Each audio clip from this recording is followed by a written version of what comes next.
Some guys have anger issues. This guy gives wrath a whole new meaning. Welcome to WatchMojo.com, and today we will explore the comic book origin of the Spectre. Who are you? I am vengeance. I am the Spectre. As with most comic book characters, there are often reimaginings and different versions to a character's past. We've chosen to primarily follow the storyline which unfolded in 1940's More Fun Comics number 52 to 54, which was expanded upon in 1992's Spectre Volume 3 number 1, 1994's The Spectre Volume 3 number 0, 1999's The Day of Judgment number 5, and 2012's Phantom Stranger Volume 4 number 0. The Ghostly Guardian, as the Spectre is often called, first materialized in the DC Universe in 1940 as the cover story in More Fun Comics number 52. He was originally Jim Corrigan, a hard-boiled He-Man police detective who, as the story opens, was about to announce his engagement to socialite Clarice Winston. Unfortunately, Corrigan got a tip from stool pigeon Louis Snipe about a warehouse robbery ordered by crime kingpin Gat Benson. The policeman stepped in and foiled Benson's scheme. In retaliation, Benson and his boys abducted Corrigan and Clarice, then encased the detective in a barrel filled with cement and sent him to swim with the fishes. Corrigan's spirit soared heavenward but was denied entrance to the afterlife. There, a disembodied voice gave him supernatural powers and sent him back to wipe out all crime on Earth.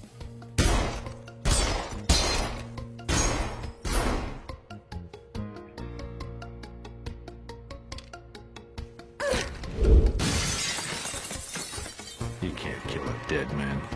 The guilty must be punished for their crimes. Discovering that he can fly, turn invisible, and walk through walls, Corrigan located the gangsters and killed most of them, but not before a stray bullet hit the woman he loved. Miraculously, Corrigan found he could heal her wounds instantly, but he also realized that he was no longer a creature of this earth and must break off his ties with Clarice. He vowed to root out all evil in the guise of the Spectre and created an appropriate costume for this purpose.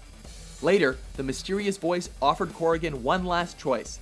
He can be granted eternal peace, or he must commit to forever walking the world as a spirit of dire vengeance.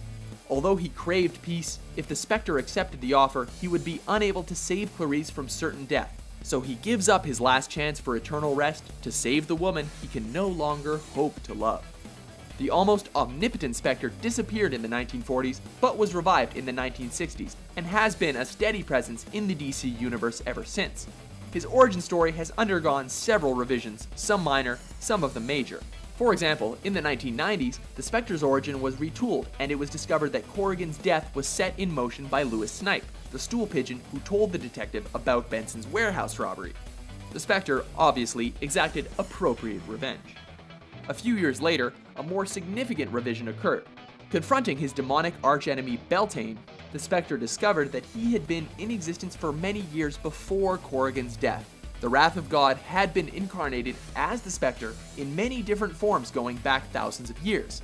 That later paved the way for Hal Jordan, the former Green Lantern, to assume the mantle of the Spectre for a few years. More recently, the reboot of the Phantom Stranger changed things a bit more.